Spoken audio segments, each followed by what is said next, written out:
The first man who ever noticed my scent was also the one man everyone warned me never to stand too close to. Until that night, being a beta had made me practically invisible in the complicated world of pheromones, and honestly, I preferred it that way. My name is Noah Bennett. I'm 26, painfully average according to every medical test ever performed on me, and no alpha had ever reacted to my scent. Not once. Doctors called it normal. My college roommate called it convenient. I called it proof that biology had finally decided to leave me alone. Then Sebastian Cross looked at me from across a crowded ballroom and shattered that theory in about 3 seconds.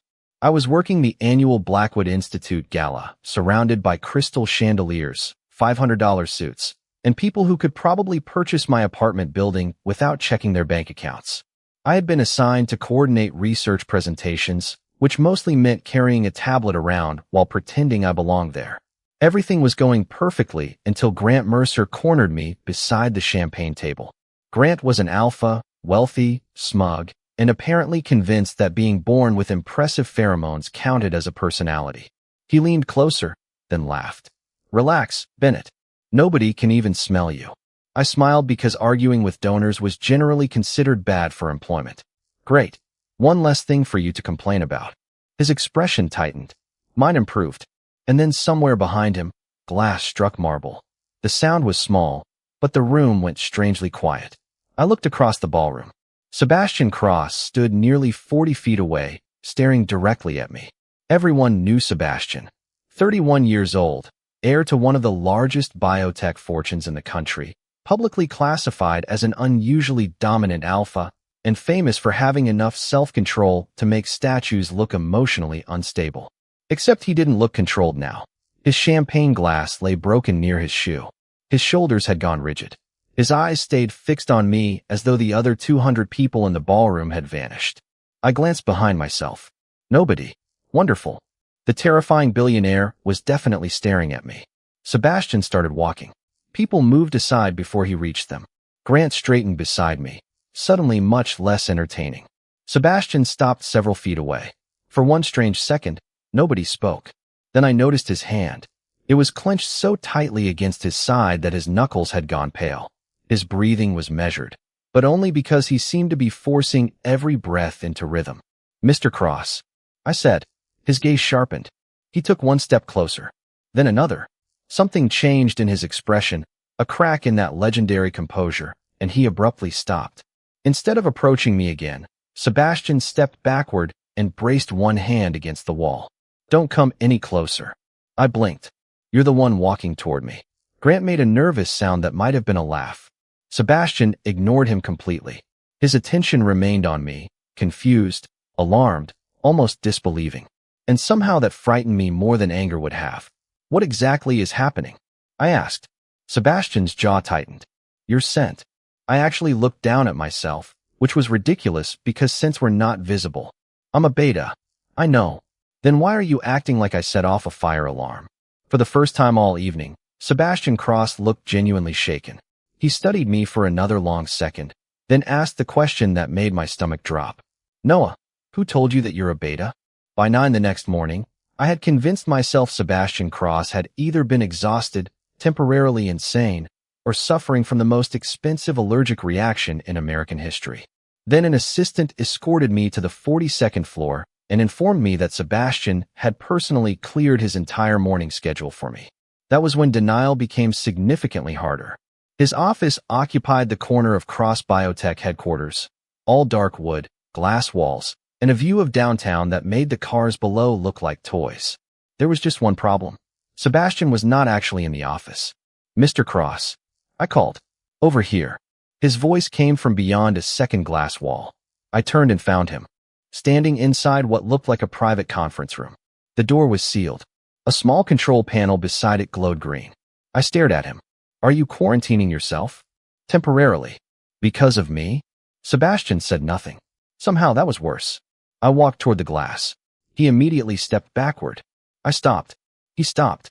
I took another experimental step. Sebastian gave me a look sharp enough to make me reconsider every decision I had made since breakfast. "Noah, I am testing a theory." "Do not." "Interesting. Yesterday you crossed an entire ballroom to reach me. Today you are hiding behind reinforced glass. Pheromone-resistant glass. That correction did not make this less weird. For half a second, something almost human touched his expression. Amusement, maybe. Then it disappeared.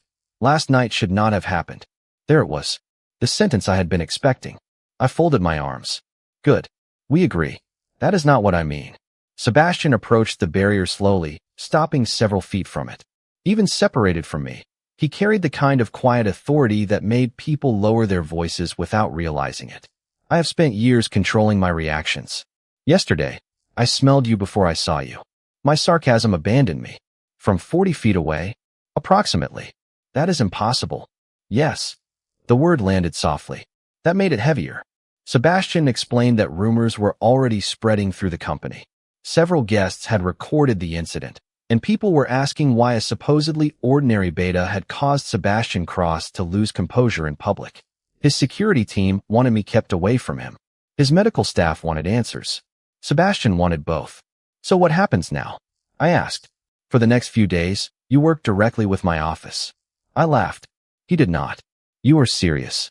Until we understand what happened, yes. That sounds suspiciously like being detained with better furniture. You are free to leave. Great. I turned toward the elevator. But I would advise against it. I looked back. There it is. I knew the billionaire part would eventually show up. Sebastian's expression hardened, but his voice stayed controlled. Someone leaked your name last night. If you walk downstairs alone, there are reporters waiting outside. There are also people in this industry who would consider an unexplained pheromone response commercially valuable. My irritation cooled. You think somebody might come looking for me? I know they will. For the first time, his distance felt less like rejection and more like protection. He touched the control panel, and the glass door unlocked with a quiet click, but he did not open it. I need your permission for one blood test and one scent analysis. Nothing else. And if I say no, then I arrange security, get you home safely, and never ask again. That answer caught me completely off guard. Powerful men were supposed to make demands. Sebastian Cross was standing behind a barrier he had apparently installed for my benefit, asking permission. I stepped closer. His shoulders immediately tightened. You are doing it again, he said. Doing what? Getting closer. I thought betas did not affect you. His eyes met mine through the glass. Neither did I. Silence stretched between us. Then Sebastian lowered his voice. Noah, the gala ended more than 12 hours ago. A cold feeling moved through my chest. So, his gaze never left mine. So why can I still smell you? By lunchtime, Sebastian Cross had turned my unexplained scent problem into a public relations strategy, which was impressive considering I had not even agreed to the blood test yet. His communications director placed a 2-page confidentiality agreement on the table between us while Sebastian remained several feet away, apparently treating personal space like a federal law. The plan was simple. For 1 week, I would work as a temporary consultant attached directly to Sebastian's office. Publicly, the explanation would be that he had personally selected me for a confidential research initiative. Privately, his medical team would determine why the most controlled man in the building could apparently detect me through walls. So I am pretending to be important, I said. You are important, Sebastian replied. I looked up. He was already watching me. Neither of us spoke for a second. Then I pointed at the agreement. Professionally important. Of course. He looked away first. Interesting. I signed. 20 minutes later, I discovered why the cover story mattered. The moment the elevator opened onto the main lobby, 3 reporters rushed toward us, followed by employees pretending very badly not to stare. Sebastian moved before I could react. He did not touch me. He simply stepped between me and the crowd, broad shoulders blocking the cameras while 2 security guards created a path toward the doors. Mr. Cross, is Noah Bennett part of a classified pheromone study? Someone shouted. Another voice called. Why did you react to him last night? My stomach tightened. Sebastian did not answer until one reporter moved too close. Then his voice dropped into something quiet and absolute. Mr. Bennett is working under my protection. Respect his space. The entire lobby seemed to freeze. Under my protection. Wonderful. That phrase would definitely calm the internet. Outside, a black luxury sedan waited at the curb. Sebastian opened the rear door for me himself. This is subtle, I muttered, eyeing the driver in the second vehicle behind us. Would you prefer the subway? Normally, yes. Not today. We climbed inside, sitting on opposite sides of the back seat. Even with nearly 3 feet between us, Sebastian remained unnaturally still. I caught him looking at me twice. The third time, I raised an eyebrow. Do I have something on my face? No, then stop staring. I was not staring. You own a biotech company. You should be better at lying. His mouth almost curved. Almost. My phone buzzed before I could enjoy the victory. Unknown number. The message contained only 6 words. Stay away from Sebastian Cross, beta. My smile disappeared. Sebastian noticed immediately. What happened? Nothing. His gaze dropped toward my phone. Something sharp passed across his face. Not anger exactly. Concern with expensive tailoring. Noah. I showed him. He read the message once, then reached for his own phone. As his hand moved, sunlight caught a heavy silver ring on his right index finger. I had seen the Cross family crest in the lobby downstairs. But this symbol was different. A black stone surrounded by 3 narrow silver lines. Sebastian noticed me looking and turned the ring inward. Too late. What is that? I asked. Nothing relevant. That sounds suspiciously like something extremely relevant. His phone rang before he answered. Sebastian listened silently. Then his expression changed. Are you certain? A pause. Send it directly to me. He ended the call. The laboratory finished the preliminary analysis. My heartbeat stumbled. And? Your medical classification is correct. You are a beta. Relief came first. Then I saw his face. But Sebastian looked toward the privacy glass separating us from the driver. Your scent contains a marker their system cannot identify. What does that mean? I do not know. My phone buzzed again. Another message from the same number. This time there were only 4 words. Ask him about enigmas. I slowly raised my eyes. Sebastian was already watching me, and for the first time, I noticed his thumb pressing deliberately over the strange black ring. I should have asked Sebastian about enigmas immediately, but before I could, his assistant called to remind him about the Cross Foundation reception that evening, and apparently being threatened by anonymous text messages did not qualify either of us for a quiet night at home. By 7, I was standing beneath another chandelier in another room full of wealthy people, wearing a borrowed suit Sebastian's staff had somehow tailored in 4 hours. Our temporary consultant story had already reached every guest before we arrived. Unfortunately, so had the rumors. Stay near me, Sebastian said quietly as we entered. That sounds controlling. Tonight, it is practical. You really know how to make a man feel special. His eyes flicked toward mine. I am trying not to. That answer stayed with me longer than it should have. For 20 minutes, the reception remained tolerable. Sebastian introduced me as his research consultant, never his employee, never his assistant, and never the mysterious beta from the gala. Each time someone tried to reduce me to the incident, he redirected the conversation so smoothly they barely noticed. Then Grant Mercer appeared. Of course he did. He approached with 2 alpha executives beside him in a smile that made me immediately miss the anonymous threats. Bennett, Grant said. Still enjoying your promotion? Apparently. His gaze moved over my suit. Amazing what one unusual reaction can buy. Several nearby conversations went quiet. Grant continued. People are wondering whether this consultant arrangement is actually professional. Heat climbed into my face. Then people need hobbies. One executive laughed. Grant did not. Come on. A beta nobody noticed yesterday suddenly rides around with Sebastian Cross and gets private security? You cannot blame people for questioning what you offered him. The implication landed exactly where he intended. I opened my mouth, but Sebastian spoke first. Mr. Mercer. He did not raise his voice. He did not need to. Grant turned. Sebastian stepped beside me, close enough that our sleeves almost touched, but he kept that final inch of distance. If you are questioning Mr. Bennett's qualifications, address the person who hired him. Grant's smile weakened. I was joking. Then improve your material. Silence. Beautiful, expensive silence. Grant glanced around and seemed to realize half the room was listening. You are being unusually protective of a temporary consultant. Sebastian's expression never changed. I am being appropriately protective of someone being publicly insulted at my event. Grant reached toward my wrist with an easy smile. Maybe we should settle the curiosity. If his scent is really so special, surely another alpha would notice something. Sebastian moved between us before Grant touched me. No threat. No dramatic display. Just one precise step. Do not. Grant stopped. He is not your Omega. Correct. Sebastian's voice became even calmer, which gives you even less justification for treating him like property. Something inside my chest shifted. This was supposed to be an arrangement. A cover story. 1 week of pretending I belonged beside him while scientists investigated an impossible scent marker. But Sebastian was not looking at the cameras. He was looking at me, checking whether I was all right. Grant finally stepped back. You might want to ask your consultant why his medical records are suddenly interesting to the board. Sebastian went still. What did you say? Grant's confidence returned. You really have not told him? He looked at me. That is awkward.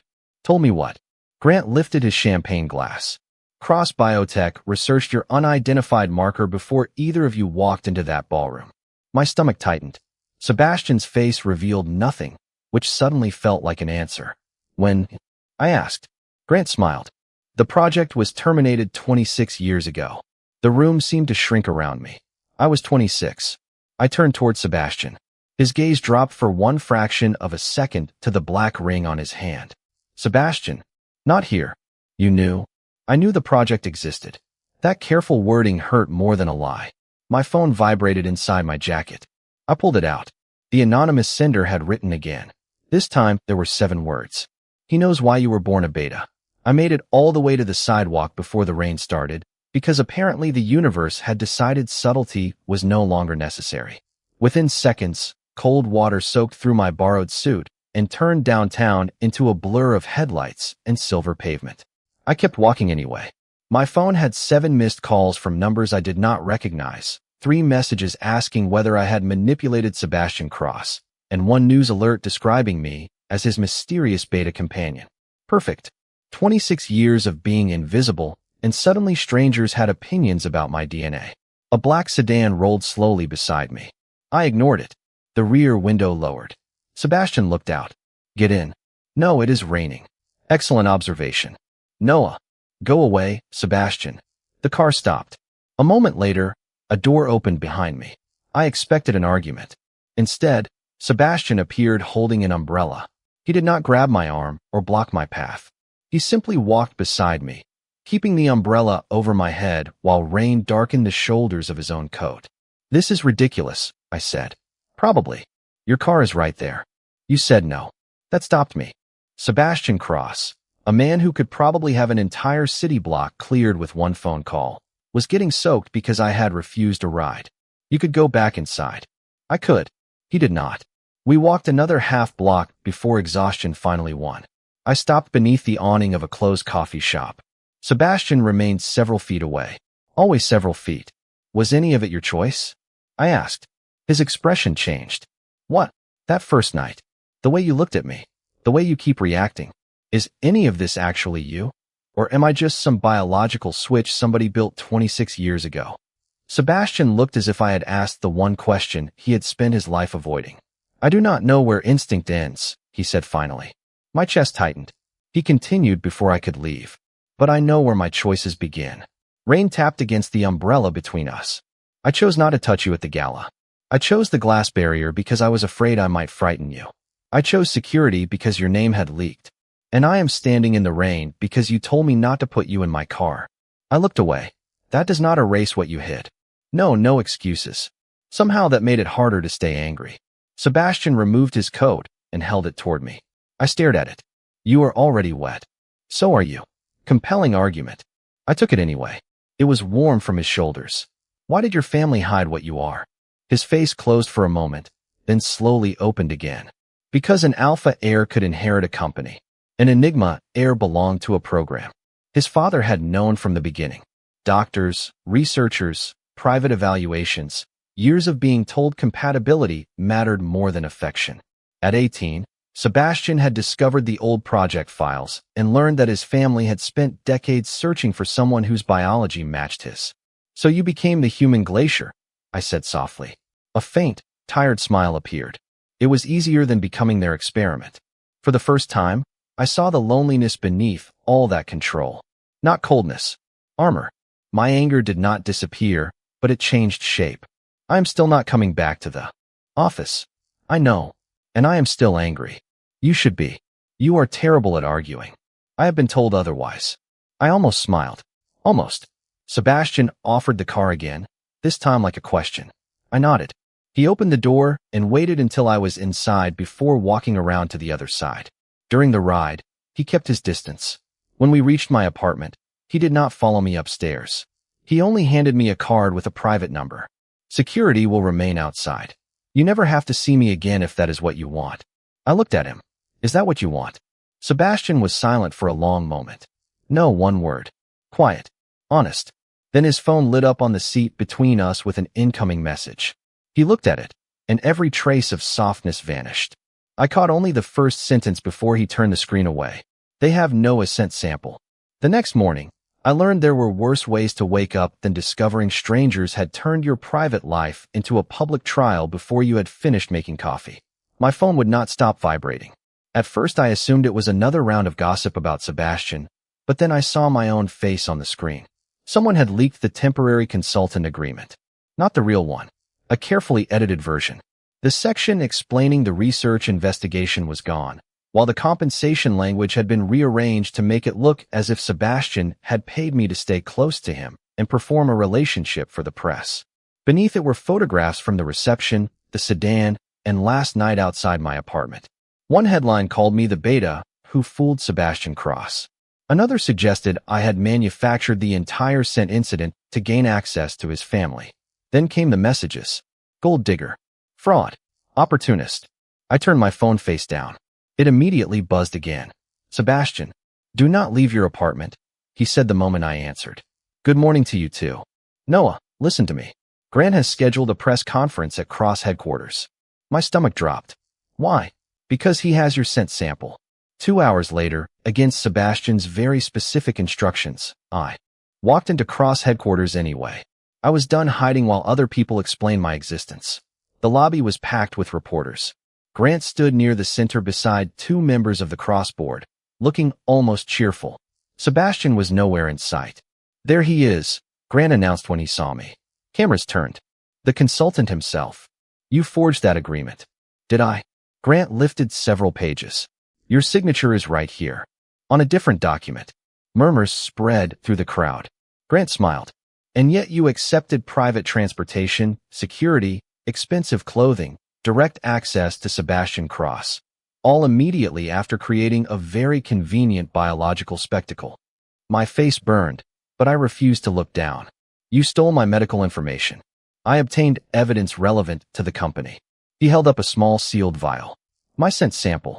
Evidence that Mr. Bennett may have deliberately exposed Sebastian to an experimental marker.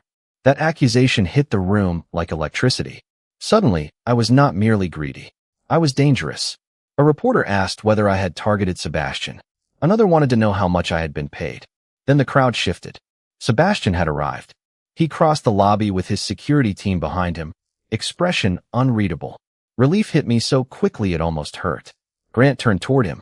Sebastian, perhaps you can clarify whether Mr. Bennett was compensated for pretending to be close to you. Sebastian looked at the altered agreement, then at the vial, then at me. He said nothing. 1 second. 2. 3. The silence became unbearable. My chest tightened. Maybe this was where powerful families closed ranks. Maybe whatever had begun between us ended the moment protecting me threatened the Cross name. Grant's smile widened. I think that answers the question. Sebastian finally spoke. It does. My stomach dropped. He walked toward me and stopped at the familiar careful distance. Then he turned, placing himself between me and the cameras. It answers whether you understand Mr. Bennett at all. Grant's smile vanished. Sebastian held out his hand. His assistant placed a tablet into it. The authentic agreement has been submitted to our legal department and every news organization represented here. Mr. Bennett received no payment beyond standard consulting compensation. He never claimed a romantic relationship with me. He never requested access to my family, my company, or my research. His voice remained calm. I requested access to him. The lobby went silent. Sebastian continued. And when he learned I had withheld information, he ended our arrangement. Grant lowered the papers. That proves nothing about the sample.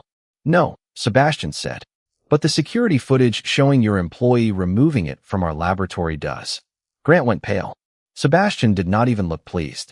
He simply turned toward me. Noah, I should have told you everything sooner. Every camera captured the apology. You deserved the truth before you ever agreed to stand beside me. My throat tightened. Then an alarm sounded from Sebastian's phone. He checked the screen. His expression changed instantly. What? I whispered. He looked toward the crowded reception hall beyond the lobby. The stolen sample was not taken for evidence. A strange sweetness touched the air. Sebastian stepped backward from me instead of closer. Noah, stay behind me. Around us, several alphas suddenly began looking toward the same sealed ventilation grate. Sebastian's voice dropped. Grant released it into the building. For one terrible second, the entire lobby seemed to breathe at once. The artificial scent moved through the ventilation system, sweet and unfamiliar, and several alphas turned toward me with confused expressions. Sebastian did the opposite. He stepped away. Every instinct I had expected him to lose, he controlled. Clear the lobby, he told security. His voice was calm enough to cut through the panic. Open the exterior doors and shut down this ventilation zone. Nobody touches Noah. The guards moved immediately, directing reporters and employees outside without pushing or shouting. Grant tried to disappear into the crowd. Sebastian noticed. Mr. Mercer, stay. Grant froze. You cannot order me around. No, Sebastian said. But federal investigators can ask why your access credentials were used. To remove a protected biological sample. Grant's face changed. Sebastian lifted the tablet. The giant presentation screens behind the reception desk suddenly displayed laboratory access records, security timestamps, and a clear image of Grant's employee entering the restricted storage room. Then came an email chain authorizing the removal. Grant Mercer's name sat at the bottom. The room erupted with questions. Those records can be manipulated, Grant said. Correct, Sebastian replied. Which is why independent backups were delivered to our outside counsel before this conference began. Grant stared at him. You planned this. I suspected you would try to embarrass Noah. I did not expect you to endanger an entire building to do it. Sebastian's eyes hardened. That was your mistake. Grant pointed toward me. You are destroying your reputation for a beta you barely know. Sebastian went silent. Cameras lifted. I could hear my own heartbeat. Then he removed the black ring from his finger and placed it on the reception desk. Since everyone seems determined to discuss classifications today, let us stop pretending. His gaze swept across the reporters. My public medical records identify me as an alpha. They are false. The room became completely still. I am a Super Enigma. Someone gasped. Sebastian continued before anyone could interrupt. My family concealed that fact because Cross Biotech participated in a discontinued compatibility program. Noah Bennett's biology appears connected to that program. He did not know. He did not target me. He did not manipulate me. If anyone in this building benefited from keeping him uninformed, it was my family and this company. A board member stepped forward. Sebastian, you should not be saying this publicly. That is precisely why I am saying it publicly. He turned toward Grant. You called Noah an asset. You treated his private medical information as corporate property. You stole his sample because you assumed a beta without status would be easier to discredit than men with money. Sebastian's voice never rose. You were wrong. Grant tried one final time. And what exactly is Noah to you? Your consultant? Your experiment? Your convenient public companion? Sebastian looked at me. Everything else seemed to disappear. The consultant arrangement was temporary. The public story was designed to protect him while we investigated what happened. My breath caught. That part was constructed. He paused. What I feel now is not. Every camera in the room turned toward us. Sebastian did not come closer. He did not claim me. He did not even reach for my hand. Noah does not belong to Cross Biotech. He does not belong to this research program. His eyes stayed on mine. And he does not belong to me. Something inside me cracked open. Sebastian faced the crowd again. He belongs to himself. If he walks away from me after today, I will protect that choice as fiercely as I would protect his decision to stay. Silence. Then I understood what he was doing. In front of his board, his family's company, the press, and everyone who had spent 2 days turning me into a biological mystery, Sebastian Cross was giving the story back to me. So I made my choice. I crossed the space between us and held out my hand. Sebastian stared at it. This is not the agreement, I said quietly. I know. This is not research. I know. And nobody gets to decide what it means except us. His expression softened. Agreed. Only then did he take my hand. Cameras flashed across the lobby.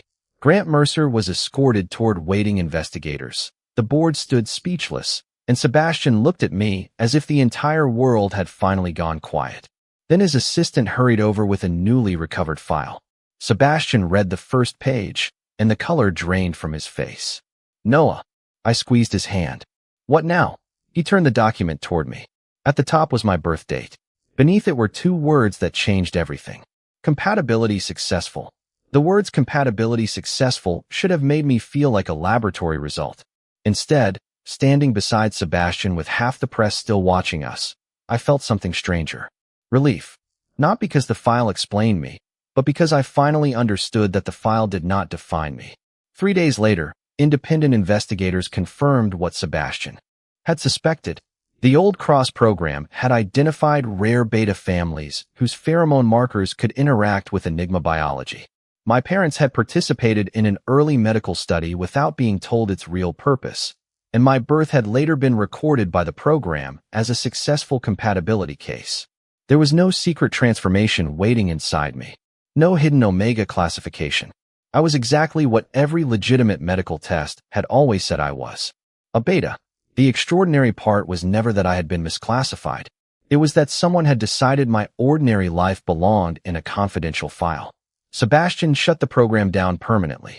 Every remaining biological record was transferred to independent medical oversight, and everyone affected by the research was notified. Grant Mercer faced an investigation over the stolen sample and forged documents, while the crossboard suddenly discovered an impressive enthusiasm for transparency. Funny what public evidence could accomplish. Sebastian also offered to resign. I found him in his office that evening, standing beside the same pheromone-resistant glass wall where this disaster had started. You are not resigning because of me, I said. I am resigning because my family built part of this company on secrets. Then stay and remove the secrets. He looked at me. You make that sound simple. I am a temporary consultant. Simplicity is expensive. That earned the smile I had been trying to get from him for days. A real one this time. Quiet. Warm. Almost unfairly handsome. I placed a folder on his desk. Sebastian looked suspicious. What is that? A new agreement. He opened it.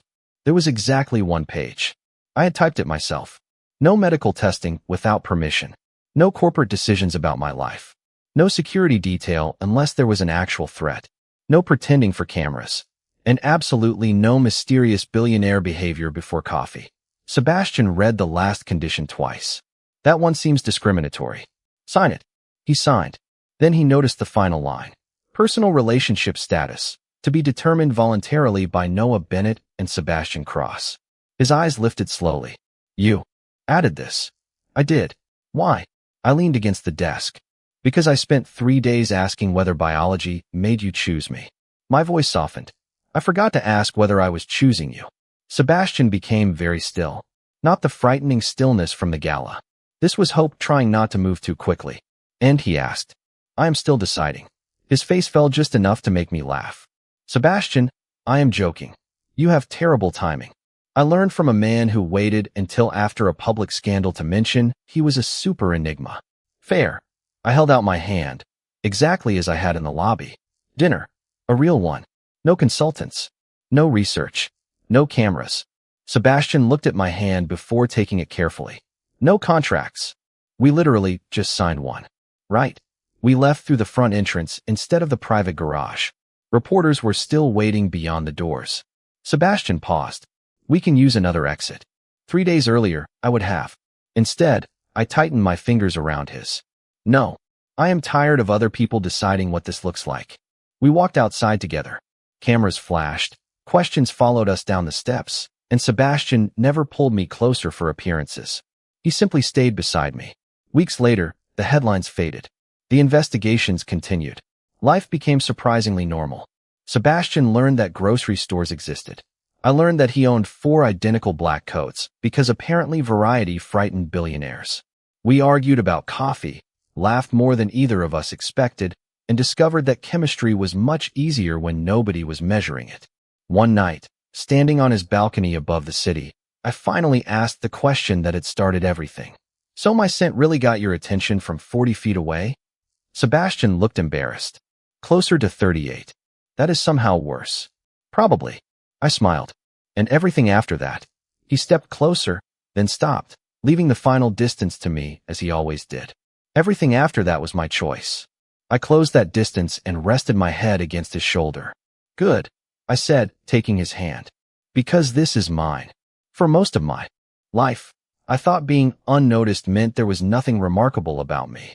Sebastian taught me something better. Biology might explain why he found me in a crowded room, but it could never explain why we kept choosing each other after everyone else had gone home.